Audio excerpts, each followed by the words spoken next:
कि कथा कीर्तन के माध्यम से, लीला दर्शन के माध्यम से भक्ति महारानी जीव के अंतःकरण में प्रवेश करती हैं, पर उनके लिए उपयुक्त आसन वहां होता है, तब तो वे अविचल भाव से विराज जाती हैं। पर यदि आसन बिछा हुआ नहीं होता है तो फिर भक्ति उस हृदय में ठहरती नहीं है, भीतर जाके फिर बाहर आ जाती है। वो आसन कौन सा है जिस पर भक्ति महारानी अविचल भाव से विराजती हैं? उस आसन का नाम है दैन्य। दीनता के आसन पर भक्ति बैठती है। भक्ति का जो सिंहासन है भैया जी, वो है दैन्य। तृणादपि सुनीचेन तरोरपि सहिष्णुना अमानिना मानदेन कीर्तनीय सदा। महाप्रभु जी के चरित्र में तो दीनता का ऐसा दर्शन है, छाती फटने लग जाती है। चैतन्य लीला में कैसी अद्भुत दीनता है, क्या कहना, क्या सिखाई है दीनता, अद्भुत है। तो अत्रि जी महाराज कह रहे हैं कि हमारे में कुछ नहीं है, अकाम तो हम है नहीं, क्योंकि यदि हम अकाम होते तो पुत्र की कामना से हम तप क्यों करते। भागवत जी में वर्णन है, अत्रि जी ने पुत्र की कामना से तप किया, और तप भी बड़े विचित्र ढंग से किया। अत्रि जी ने नाम नहीं लिया किसी भगवान का, न राम जी का, न कृष्ण भगवान का, न नारायण का, किसी का नाम नहीं लिया। वो कहने लगे जो इस पूरे ब्रह्मांड की व्यवस्था का निर्वाहक है, पालक है, सर्जक है, संहारक है, वो जगदीश्वर है, जो भी इस जगत का ईश्वर है, सर्वेश्वर है, वो मेरे ऊपर कृपा करे, मुझे दर्शन दे और मेरे अभीष्ट की पूर्ति करे। तो तपस्या चित्रकूट में कर रहे थे, पूरी हुई तो ब्रह्मा विष्णु महेश प्रकट हो गए। महात्मा बड़े मुंह फट्ट होते हैं। अत्रि जी बोले हमने बुलाए एक, आए आप तीन। हमने तो किसी एक को बुलाया था कि जो भी एक जगत का ईश्वर हो, जगदीश्वर हो, वो मेरे समक्ष उपस्थित हो, मुझे दर्शन दे। आप त्रिदेव क्यों उपस्थित हुए हैं? का इहोपहूता, भागवत जी का वाक्य। आप तीनों में से हमने किसको बुलाया? तो तीनों देवता हंसने लगे, बोले हम तीनों ही मिलकर जगत के कारण हैं। बंटवारा हम लोगों ने कर लिया है। ब्रह्मा जी सृष्टि उत्पन्न करते हैं, मैं विष्णु पालन करता हूँ, और ये हमारे स्वरूप ही रुद्र हैं, ये संहार करते हैं। इसलिए हम तीनों देवता प्रसन्न हैं, और तीनों देवता आपके यहाँ पुत्र रूप में आवेंगे।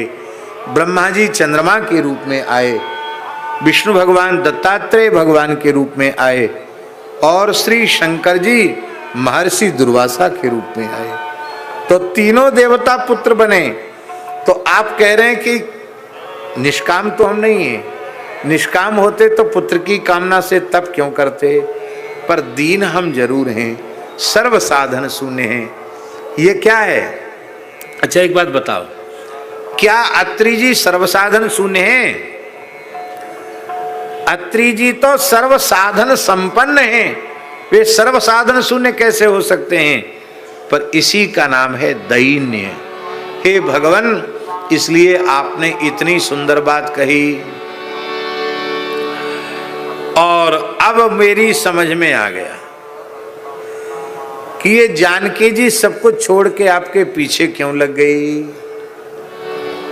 अब समझ में आ गया। अब जानी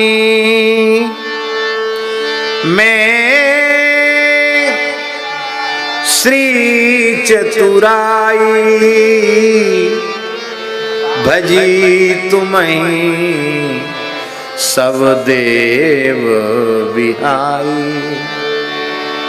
आज श्री जी की, लक्ष्मी जी की चतुराई हमारी समझ में आ गई। देवताओं को त्याग कर उन्होंने आपको ही भजा।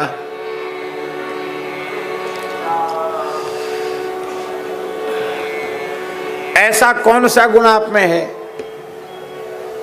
तो अत्रि जी कह रहे हैं यही शील गुण आप में है।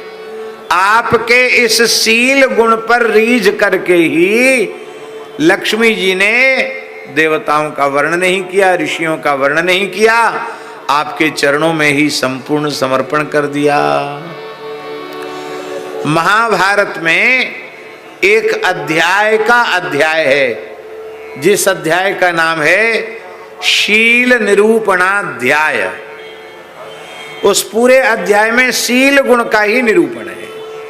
सर्वोपरि गुण शील ही है, और इस शील गुण के ही कारण लक्ष्मी जी ने आपका वर्णन किया है। लक्ष्मी जी जब समुद्र मंथन से प्रकट हुई, यद्यपि भगवान की वो अनपायनी शक्ति हैं, उनके हृदय में ही प्रतिष्ठित रहने वाली हैं, उनकी नित्य प्रिया हैं और वो नित्य प्रियतम है, लेकिन अब ऐसी ठाकुर जी ने कौस्तुमणि ले ली है और लक्ष्मी जी को भी ले लेंगे तो लोग कहेंगे ले बढ़िया बढ़िया चीज तो यही लिए चले जा रहे हैं। इसलिए थोड़ा सा नाटक किया। लक्ष्मी जी का महाभिषेक हुआ, श्रृंगार हुआ, और फिर लक्ष्मी जी के हाथ में कमल पुष्प की माला दे दी। बोले आप जिसके गले में माला पहना दोगी बस वही उसी की हो जाओगी आप। तो लक्ष्मी जी भी समझ गई नाटक, तो लक्ष्मी जी ने माला ली और सब बढ़िया से बन ठन के बैठे थे, हमारे गले में माला पड़ेगी, हमारी गले में माला पड़ेगी। लक्ष्मी जी ने सबको नेग्लेक्ट कर दिया। ऋषि तो कितने बड़े थे, ऋषियों के पास गई लक्ष्मी जी, बोलिए हैं तो बड़े जितेंद्रिय, बड़े तपस्वी, बड़े योगी, बड़े सामर्थ्यवान हैं, लेकिन इनकी नाक पे ही गुस्सा रखा रहता है। जब देखो तब श्राप दे देते हैं, पट से शाप दे देते हैं।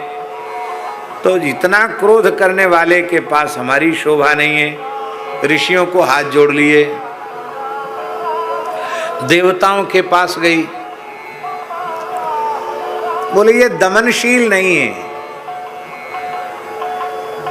ये धरती पर बड़े बड़े यज्ञ करते हैं, व्रत करते हैं, उपवास करते हैं, तप करते हैं स्वर्ग में सुख भोग के लिए।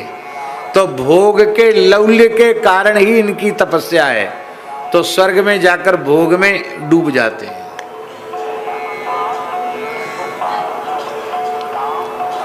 ये भोगी हैं, अजितेंद्रिय हैं, इंद्रिय लोलुप हैं। इंद्रिय लोलुप के पास में नहीं रह सकती। देवताओं को भी अस्वीकार कर दिया। दैत्य सोचते थे कि हम बहुत बलवान हैं, रूपवान भले ही ना हो, बलवान तो हैं, गुणवान भी हैं, पंडित भी हैं, विद्वान भी हैं, हमारे पास आवेंगी। अरे बोले ये बड़े क्रूर हैं, कठोर हैं, निर्दयी हैं, इनके पास भी ठीक नहीं। ब्रह्मा जी को भी अस्वीकार कर दिया, शंकर जी को भी अस्वीकार कर दिया। एक हंसी की बात सुनाए आपको। एक नीतिकार ने कहा भैया जी अच्छा कपड़ा पहन के रहना चाहिए, नंग धड़ंग नहीं रहना चाहिए। क्यों? बोले अच्छे कपड़ा पहन के विष्णु भगवान थे, इसलिए लक्ष्मी जी ने माला डाल दी। शंकर जी नंगे थे, इसलिए उनकी तरफ देखा तक नहीं। बोलो भक्त वत्सल भगवान की जय। किसी नीतिकार ने कहा है वस्त्र आभूषणों से सुसज्जित रहना चाहिए तो ही लक्ष्मी मिलेगी, नहीं तो नहीं मिलेगी। अरे लक्ष्मी की बात जाने दो। हमारे यहाँ मोहल्ले में श्री स्वामी सरदाचार्य जी थे, गायत्री के बड़े उपासक थे। तो उनके 5 पुरस्रण गायत्री के पूर्ण हुए थे। उनकी समाप्ति पर पूज्य श्री प्रभुदत्त ब्रह्मचारी जी पधारे थे और पूज्य स्वामी श्री अखंडानंद सरस्वती जी भी पधारे थे। तो हम भी विद्यार्थी थे, प्रवचन सुनने के लिए गए। बहुत पुरानी बात है। तो एक गायत्री पुरस्रण पद्धति एक पुस्तक छपी थी, तो बट रही थी, तो हमने भी हाथ फैला दिया। हमको नहीं दी उसने। क्यों नहीं दी? कि हम बहुत सामान्य रहते थे, एक तौलिया लगाए थे, घुटने तक का कपड़ा और एक गमछा ओढ़े थे, दुबला पतला शरीर, घोट मोट।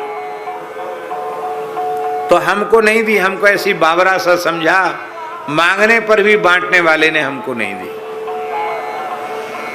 और एक महानुभाव बैठे थे, वो हमसे ही व्याकरण पढ़ते थे और स्वरूप खूब दर्शनीय था उनका, और अभी संज्ञा प्रकरण ही पढ़ रहे थे, ज्यादा नहीं कोई के बहुत बड़े पंडित हो गए हों। वो बढ़िया सुंदर कल्प चढ़ी हुई धोती, सुंदर कुर्ता, एक पटका यहाँ डाल के बैठे थे, बढ़िया बाल बाल काट के बैठे थे। तो उनको उसने बड़े आदर से पुस्तक दी। उनको शास्त्री जी समझा, हमको मूर्खानंद समझा। हमने महाराज जी से जाकर कहा, महाराज जी ने उस समय ये श्लोक सुनाया, बोले शंकर जी कपड़ा नहीं पहने थे तो उनको लक्ष्मी जी नहीं मिली, और विष्णु भगवान बढ़िया कपड़ा लत्ता पहने थे इसलिए मिल गई। वेशभूषा का भी आदर होता है।